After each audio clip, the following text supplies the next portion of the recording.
Minsan, may mga tao talaga na nasa dugo na nila ang kasamaan. Mga taong walang konsensya at kayang gumawa ng kahit anumang bagay para lamang sa sarili nilang kapakanan. Magandang araw at welcome mga kakwentuhan. Sa mga taong mahilig sa mga true stories, true crime at kakaibang kwento, please subscribe and i-turn on ang notification bell para lagi kayong updated sa ating mga video. Simulan na natin ang kwento. Ang summer ay dapat sanang isang masayang panahon para sa mga pamilya na magbanding at gumawa ng magagandang alaala. Pero para sa dalawang mga batang lalaking ito, ang summer noong taong 2009 ay habang buhay ng tatatak sa kanilang isipan dahil sa isang kakilakilabot na bagay na kanilang nadiskubre. Nang araw na iyon, July 24, lumabas silang dalawa upang mangisda sa isang pond na matatagpuan sa Elgin, Oregon. At pagkaraan lang ng ilang minuto, may napansin silang palutang-lutang na bag sa tubig. Dahil sa kuryosidad, nagpasya silang tingnan kung ano ang nasa loob nito. Gayunpaman, nang binuksan na nila iyon, agad silang kinilabutan ng sobra dahil ang laman nito ay isang naaagnas na kamay ng tao. Kalaunan, malalaman din nila na ang kamay na iyon ay susi pala sa isang malagim at kagimbal-gimbal na kaso na puno ng pagtataksil at kamatayan. Ang kasong ito ay lubos na gumulantang sa buong komunidad, lalo na dahil sa pagiging brutal ng paraan ng pagkamatay ng mga biktima. Pagkatapos ng kanilang katakot-takot na natuklasan, agad naman itong ipinaalam ng dalawang bata sa mga pulisya kung saan ilang officers ang mabilis na pumunta sa crime scene. Gamit ang isang equipment, drain nila ang tubig mula sa pond at doon naman bumungad sa kanila ang isa pang green na bag na itinabi nila sa gilid. Paglalarawan pa ng mga officers dito, iyon daw ay may kabigatan at nagbigay din ito kaagad ng masamang kutob sa kanila. Pagkabukas nila ng bag, may nakita naman silang isang putol na kamay pa sa loob at isang pugot na ulo. Upang malaman ang pagkakakilanlan ng biktima, kinuha nila ang fingerprints na parehong natagpo ang kamay at ikinumpara ito sa kanilang database. Di tumagal, nagka-match ito sa isang 51 years old na ginang na nagngangalang Shannon Sloan. Nang puntong iyon, bukod sa kanyang pangalan, wala pa silang ibang impormasyong alam tungkol dito, pero ang sigurado lang sila, nakaranas ito ng isang karumaldumal na pagkamatay. Sa pagsisimula nila ng investigasyon sa kaso, unang pinaghinalaan ng mga officers na may kinalaman sa krimen ang mismong boyfriend ng biktima na si Frank Scaramucci. Siya ay 50 years old naman at matagal na silang magkasama sa iisang bahay. Dahil dito, siya ang naging unang suspect ng mga officers dahil ang paraan kasi ng pagpatay ay mukhang masyadong personal at ang mga unang ebidensyang nakuha nila ay waribay nakaturo din sa kanya. Gayunpaman, habang lumalalim pa ang kanilang investigasyon, isang nakakakilabot na katotohanan ang maibubunyag. Ilang araw lang pagkatapos ng krimen, napag-alaman nilang bigla na lang itong naglaho na ipinagtaka ng kanyang pamilya pati na rin ng mga pulisya. Isang bagay pang dumagdag sa kanilang palaisipan, pati ang kaibigan nitong nagngangalang Jeremiah Johnston na 28 years old ay bigla ring nawala kasama niya. Sinubukan nilang hanapin ang dalawa pero ang mga araw ay umabot lamang ng ilang linggo ngunit wala pa rin naging resulta ang kanilang mga investigasyon. Nagsimulang maging malamig ang kaso hanggang dumating ang araw na may isang bartender ang lumutang upang magbigay ng napakahalagang impormasyon. Base sa ibinigay na tip ng bartender, ibinunyag niya na madalas daw umiinom si Frank kasama si Shannon, ang kaibigan niyang si Jeremiah at isa pang pang-apat na tao. Sa pagkakaalam niya, tinatawag lamang nila ito sa pangalang Greg. Dahil sa bagong impormasyong iyon, nagpasya silang kilalanin kung sino ba ang Greg na ito, kung saan napag-alaman nila kalaunan na ang kanyang buong pangalan pala ay Gregory Cook. Sa malalim pa nilang pagsasaliksik, nakita din nilang may seryoso itong criminal record at hindi lamang iyon maliliit na kaso. Humarap siya sa iilang kaso kagaya ng paggamit ng droga, pang-aasulto, pagnanakaw, car theft at kahit pagsasamantala sa mga kababaihan na masasabi mong isa itong mapanganib na taong puno ng kasamaan. Maliban pa sa mga bagay na nabanggit, nadiskubre din nila na si Greg pala ay isang mahusay na mangangaso at mangingisda na nagpapahiwatig na siguradong alam nito kung paano magputol-putol ng katawan sa tamang paraan kagaya ng nangyari kay Shannon Sloan. Dahil dito, itinuring na nila kaagad bilang pangunahing suspect sa krimen si Greg at itinuon din nila ang lahat ng kanilang atensyon sa paghahanap rito. Pagkaraan ng ilang araw, nagkataon namang namataan ng isang officer ang sasakyan ni Greg sa Legrand kaya nagpasya silang parahin ito kaagad. Gayunpaman, pagharap na nila sa driver, hindi si Greg ang nagmamaneho nito kundi ang kanyang kasintahan na si Denise Murphy.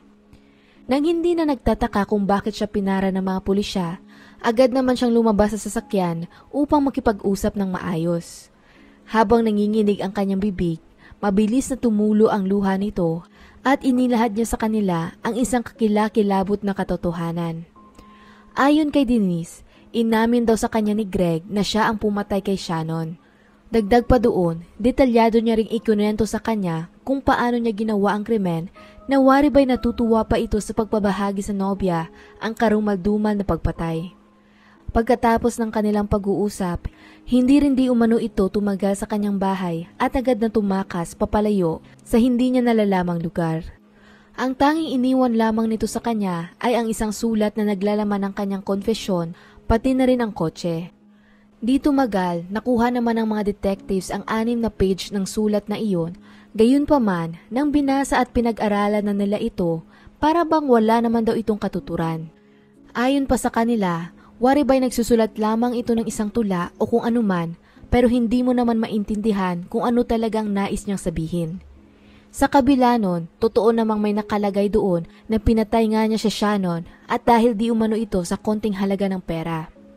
Pagsasalaysay pa niya, noong July 17, araw ng Biyernes, nagtalo daw silang dalawa dahil hindi pa rin ito nagbabayad ng utang. Gawa nun, nasampal niya sa pisngi si Shannon at pinigilan itong makalabas ng kanyang sasakyan.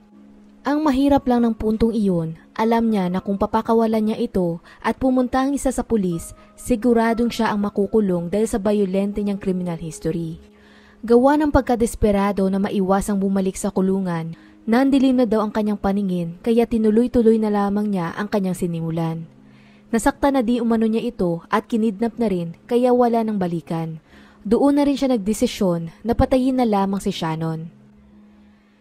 Ang isang bagay pa na hindi nila inaasahang mabasa sa sulat ay ang pag-amin din nito na pinatay daw niya sina Frank at Jeremiah. Wala naman di umano itong planong idamay ang dalawa noong una. Pero syempre, dahil alam nila na siya ang huling kasama ni Shannon noong araw na ito ay nawala, pakiramdam niya wala na siyang ibang choice kundi tapusin na rin ang mga ito. Sa kanyang pag-iisip, kapag ginawa niya iyon, mabubura na ang lahat ng bakas ng krimen na pwedeng kumonekta pabalik sa kanya. Upang mailigpit naman ang mga ito, kinumbinsin niya ang dalawa na makipagkita sa kanya sa kagubatan, nagsasabing tutulungan niya silang hanapin si Shannon. Dahil ng puntong iyon, para sa dalawa, bigla na lang itong misteryosong naglaho. Gayunpaman, nang umabot na silang tatlo sa masukal na bahagi ng gubat, doon na siya naglabas ng isang baril at itinutok ito sa kanila. Pero bago niya tinapos ang kanilang mga buhay, ibinunyag niya sa dalawa na hindi naman talaga nawawala si Shannon dahil ang katotohanan, patay na ito at brutal niya itong pinaslang gamit ang sarili niyang mga kamay. Nang mga oras na iyon, hindi pa niya kaagad pinatay sina Frank at Jeremiah, pero sa halip, inutusan niya ang dalawa na maghukay ng lupa. Hindi sila sigurado kung para saan o kung ito ba ay kanilang magiging sariling libingan, subalit dahil may nakatutok na baril sa kanilang mga muka, wala silang ibang nagawa kundi sumunod na lamang. Habang naghuhukay, walang sinuman sa dalawa ang nangahas magsalita o gumawa ng kahit anong kilos na maaaring ikapahamak pa nila lalo. Maliban pa doon kasi, punong-puno na rin ang dalawa ng hindi masukat na takot. Gayunpaman sa pagdaan ng bawat minuto, unti-unti na rin bumabaon sa kanilang isipan na sila ay talagang nasa isang mapanganib na sitwasyon. Pagkatapos nilang maghukay, pinersa naman daw sila ni Greg na i-recite ang Lord's Prayer habang nakaluhod. Bago pa nila ito matapos, una niya binaril si Frank sa ulo habang nakaluhod sa kanyang harapan at kasunod nun, binaril naman niya si Jeremiah sa muka. Pagkapatay niya sa dalawa, wari ba'y hindi pa ito nakontento dahil sinimulan naman niyang paghahampasin sa ulo ng paulit-ulit si Jeremiah gamit ang pala. At pagkatapos nun, Doon na niya ito itinapon sa parehong libingang pinahukay niya sa kanila kanina. Sa sulat, may iginuhit din si Greg na mapa para mahanap ng pulisya kalaunan ang lugar na pinaglibingan niya sa dalawa na natagpuan naman nila noong August 1, 2009. Dahil dito, naging sigurado na ang pulisya na si Greg nga ang hinahanap nilang salarin para sa pagpatay ng hindi lamang sa isa, kundi 3 katao. Nang puntong iyon, agad silang nagsagawa ng malawakang manhunt para mahuli ito kagad. Sa kabilang dako naman, habang sinusubukan ni Greg na takasan ng mga otoridad, may nakilala siyang babae sa isang laundry shop na nagngangalang Linda May.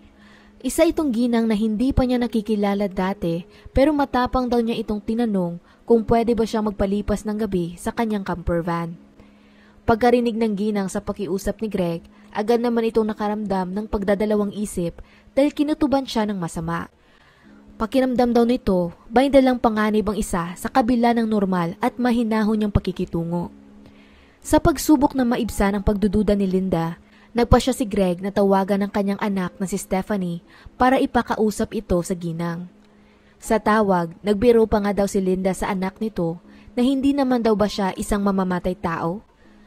Nang puntong iyon, alam ni Stephanie na kung sasabihin niya kay Linda ang katotohanan tungkol sa kanyang ama, siguradong makikita iyon ni Greg sa kanyang itsura o di naman kaya ay kukutuban ito kaagad na parang may mali. Kaya para sa kaligtasan ni Linda, nakitawa na lang din siya para hindi ito magpanik bago nagsabi na okay lang ang lahat. Dahil doon, napapayag ni Greg si Linda na tumuloy sa kanyang camper van kahit isang gabi lamang at agad na silang nagtungo sa kanyang tahanan pagkatapos. Samantala, pagkababa ng tawag ni Stephanie kay Linda, agad naman itong kinontak ang pulisya para ipaalam kung saan ang lokasyon ng kanyang ama. Nang mga oras na iyon, mag-isa lamang si Linda sa camper van kasama ni Greg. Habang nasa loob, ibinahagi ng ginang na hindi daw niya maiwasang makaramdam pa rin ng takot. May isang beses pa nga di umano na nagkaroon siya ng pagkakataong makalapit dito at tingnan si Greg sa mata. Kung saan nasabi niya sa isa, hindi pa daw siya nakakakita ng mga matang kasing dilim ng katulad niya. Wari ba'y purong itim daw ito talaga. Sa pagdaan ng oras, mas naging mahirap para kay Linda na panatilihin ang kanyang pagiging kalmado, lalo na nang bigla na lang ibinunyag ni Greg sa kanya ang itinatago nitong lihim. Sa kanyang malamig at walang emosyon na boses, sinabi daw ni Greg na siya ang most wanted killer ng FBI. Nang puntong iyon, hindi daw alam ni Linda ang gagawin dahil pakiramdam niya na trap na siya sa isang lugar kung saan hindi naman siya pwedeng basta-basta na lang makakalabas. Ang pinakamalala pa doon, kasama niya ang isang taong gumawa ng kung anumang karumal-dumal na krimen. Dahil dito, kahit punong-puno na siya ng takot, sinubukan pa rin niyang hindi masyadong mag-react. Nang sumunod na umaga, ilang SWAT team members ang bigla na lang pumalibot at pumasok sa camper van kung saan doon na nila nahuli si Greg. Sa kabutihang palad, wala namang nangyaring masama kay Linda at nagawa nitong makalabas ng walang kahit anumang galos. Agad nilang dinala si Greg sa presinto ng umaga ding iyon at during sa interogasyon ng pulisya sa kanya, hindi naman niya itinanggi ang ginawa niyang krimen. Sa katunayan, ibinahagi pa nga nito ang mga detalye sa kung paano niya pinatay si Shannon. Ayon sa kanyang salaysay, dinala daw niya si Shannon sa isang mapunong lugar nang walang suot na sapatos.